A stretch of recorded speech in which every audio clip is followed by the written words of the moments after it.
책 사일런트 페이션트는 가벼운 마음으로 읽기 시작했다가 멈출 수 없이 계속 스토리를 쫓아가게 되던 책입니다. 그러다 끝자락에서 독자로서 배신감을 느끼는 충격적인 사실에 앞쪽을 다시 뒤적이게 만든 책이죠. 믿을 수 없는 화자. 소설을 이끌어가는 나레이터로 인해서 충격적인 반전을 경험할 수 있는 책입니다. 심리 스릴러로 살인사건을 중심으로 이야기가 전개되지만 스릴러 특유의 공포스러움보다는 남편을 살해한 후 실어증에 걸린 아내이자 화가 엘리샤 베런슨, 그리고 그녀를 치료하게 된 범죄 심리 상담가인 테오 파버의 상담 치료 과정이 쫀쫀한 긴장감을 주며 몰입도가 좋았던 책입니다. 책 속의 화자는 이 둘이기도 한데요. 테오는 사건의 실마리를 풀어가며 이야기를 전개하고 엘리시아는 그녀의 일기를 통해 사건 전의 이야기부터 풀어줍니다. 둘 중 누가 믿을 수 없는 화자일까요? 출간되기 전부터 입소문을 타고 각국의 판권 계약이 줄을 잇더니 출간 즉시 뉴욕타임스와 아마존 베스트셀러 1위에 오르고 출간 한 달 만에 유명 영화배우이자 제작자인 브래드 피트가 공동 제작하는 영화 판권까지 계약이 체결된 그야말로 흥행작입니다. 이 책은 놀랍게도 작가 알렉스 마이클리디스의 데뷔작입니다. 첫 소설이 공전의 히트를 한 작가 알렉스 마이클리디스는 1977년생으로 그리스 로마 신화 속 미의 여신 아프로디테의 탄생 신화가 깃들어 있는 섬이죠. 사이프러스에서 어릴 때부터 일리아드와 오디세이를 배우며 자랐기 때문에 그리스 비극에 대한 해박한 지식을 가졌습니다. 영국 캠브리지 대학에서 영문학을 전공하고 아메리칸 필름 인스티튜트에서 시나리오로 석사 학위를 받았습니다. 정신과 의사인 누나의 도움으로 그곳 병원에서 2년 동안 일한 경험과 10여 년간 시나리오 작가로서 일한 능력이 그의 데뷔작인 이 책에 녹여져 완성된 것입니다. 남편을 살해한 범인으로 지목된 그의 아내이자 화가인 엘리샤가 사건 직후 침묵함으로써 비난과 동시에 세간의 화제로 떠오르는데요. 그녀는 사건 후 그녀의 자화상을 그려냈는데 한쪽에 그리스어로 알케스티스란 제목을 달면서 소설 속에 힌트를 남깁니다. 한 인터뷰에서 작가가 어린 시절에 본 연극에서 사로잡았다던 그리스 신화의 알케스티스의 이야기가 이 소설의 모티브라고 말하고 있는데요. 알케스티스는 사랑하는 남편을 대신해 죽음을 선택했으나 헤라클레스의 도움으로 다시 살아 돌아와서는 침묵을 고수했습니다. 남편을 살해한 후 실어증에 걸린 화가 엘리샤 베런슨과 어떤 연관이 있는 것일까요? 아마존은 비밀이 드러나는 순간 끝까지 질주하는 자신을 발견하게 될 것이다 라며 평했고, 타임은 지적이고 상상력 넘치는 엄청난 소설이라며 이 책을 평가했습니다. 일부 침묵의 여인. 볼 수 있는 눈, 들을 수 있는 귀가 있는 사람이라면 인간이 비밀을 지킬 수 없다고 확신할지도 모른다. 입이 침묵한다 해도 손가락이 제잘거린다. 온갖 구멍에서 배신이 흘러나온다. 지크문트 프로이트.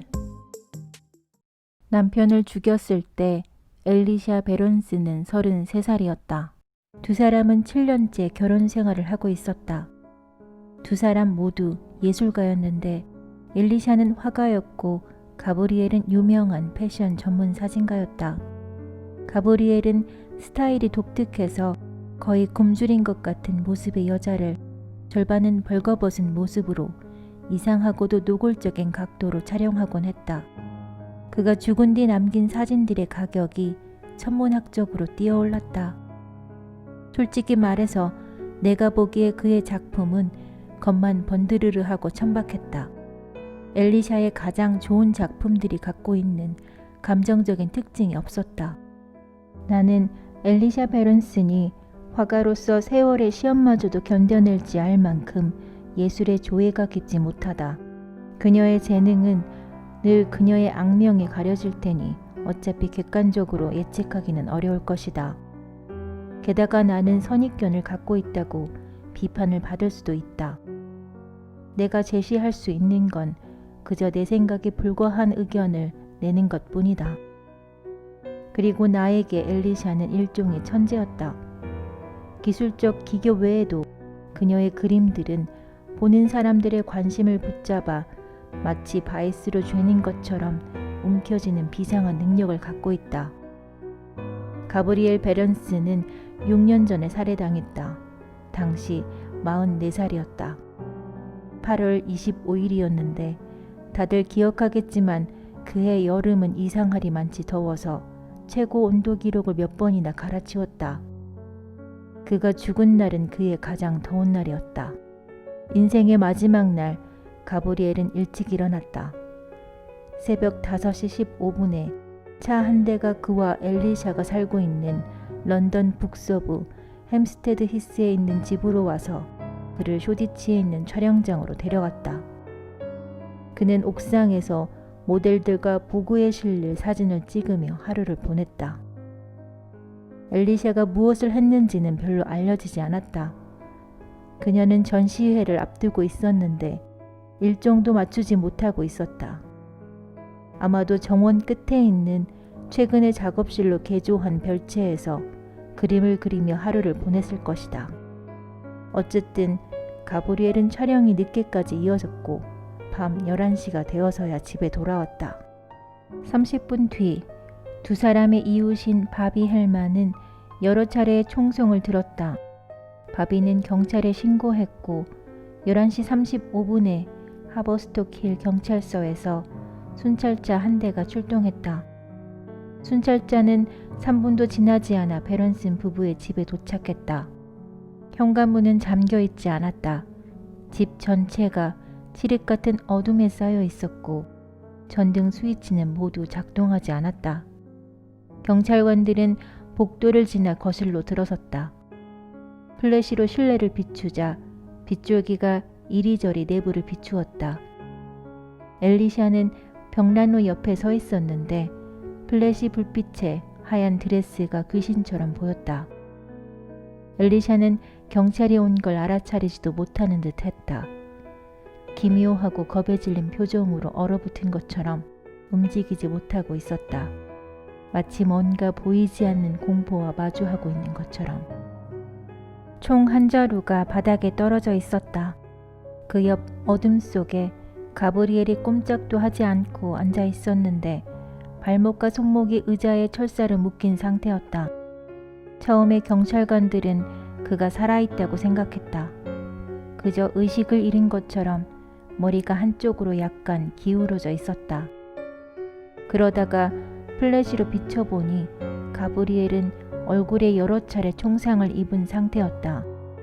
잘생긴 얼굴은 피투성이로 더럽혀진 흔적만 시커멓게 남은 채 아예 사라져버리고 말았다. 뒤쪽 벽에 두개골과 내수의 파편들 그리고 피가 흩뿌려져 있었다. 사방이 피었다. 벽에도 튀었고 바닥에 깔린 나무들 틈에 따라서 시커먼 개울처럼 흘렀다. 경찰관들은 가브리엘의 피라고 생각했다. 하지만 양이 너무 많았다. 그 순간 플래시 불빛 속에서 뭔가가 빛났다. 엘리샤의 발 앞에 칼이 한 자루 떨어져 있었다. 다시 불빛을 비춰보니 엘리샤가 입은 하얀색 드레스가 피에 덮여 있었다. 경찰관 한 명이 엘리샤의 양팔을 붙들고 불빛 쪽으로 돌려보았다. 양 손목의 혈관을 가로질러 깊은 상처가 나 있었다.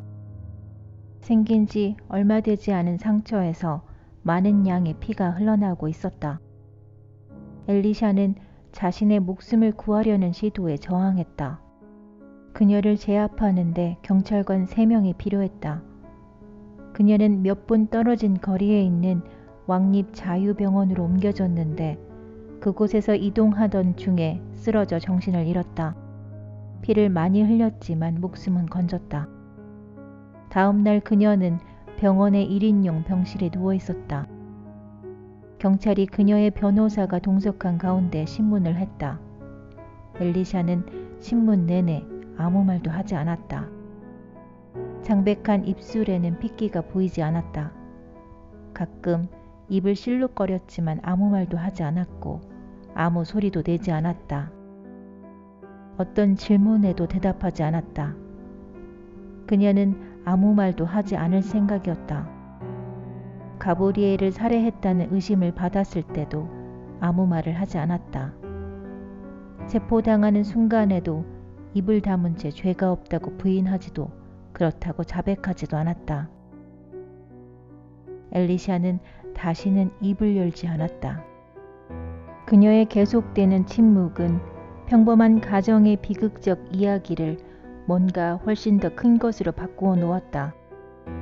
미스터리이자 수수께끼가 된 이 사건은 이후로 몇 달 동안이나 신문 헤드라인을 장식하면서 대중의 상상력을 사로잡았다. 엘리샤는 계속 입을 다물고 있었지만 한 가지는 드러냈다. 그림이었다. 그녀는 병원에서 퇴원해 재판을 앞두고 자택에 구금되었을 때 그림을 그리기 시작했다. 법원이 지정한 정신과 간호사에 따르면 엘리샤는 거의 먹지도 자지도 않는다고 했다. 그녀는 오로지 그림만 그렸다. 엘리샤는 새 그림을 그리기 시작할 때 대개 몇 주, 심지어 몇 달을 보내면서 끝없이 스케치를 하고 이렇게 저렇게 구도를 바꾸고 색깔과 소재에 대해서 실험을 하곤 했다. 그렇게 오랜 구상의 시간을 보낸 뒤에도 한 번의 붓질마다 공을 들여서 힘겹게 작품을 탄생시키곤 했다. 하지만 이제 그녀는 철저하게 창작 과정을 바꾸었다. 이번 그림은 그녀의 남편이 살해된 뒤 며칠 만에 완성해냈다. 그리고 대부분의 사람들에게 이런 일은 그녀를 비난하기에 충분한 근거를 제공했다.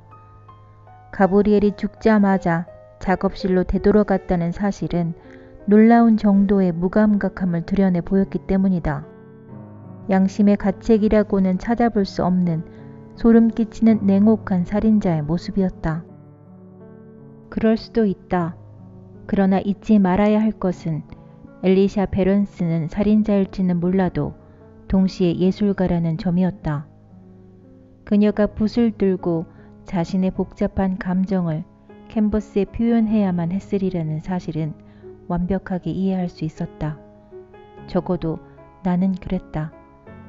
이번에 이 그림이 그렇게 쉽게 그려졌다는 사실도 놀라운 일은 아니었다. 슬픔을 쉽다고 표현할 수 있다면. 그림은 자화상이었다. 그녀는 캔버스의 왼쪽 아래 구석에 옅은 파란색으로 그리스어 제목을 붙였다. 한 단어였다. 알케스티스. 내 이름은 테오파버다. 42살이다. 그리고 나는 정신에 문제가 있었기에 심리 상담가가 되었다. 진실은 그렇지만 일자리를 잡으려고 면접을 볼 때 왜 심리 상담가가 되었느냐는 질문에는 그렇게 말하지 않았다. 왜 심리치료에 관심을 갖게 된 거죠? 인디라 샤르마는 올빼미 같은 안경의 테 너머로 나를 응시하며 물었다. 인디라는 그로브에서 일하는 심리 상담 부장이었다. 50대 후반에 매력적인 둥근 얼굴이고 칠흑 같은 긴 머리에 잿빛 머리가 조금씩 섞여 있었다. 그녀는 살짝 웃어 보였다. 마치 이건 쉬운 질문이자 준비 운동이며 이제 좀 더 어려운 공이 날아올 거라면서 안심시키는 것 같았다. 나는 망설였다. 다른 면접관들이 나를 바라보는 걸 느낄 수 있었다. 시선을 유지해야 한다고 생각하는 동시에 미리 준비해둔 대답을 기억해냈다.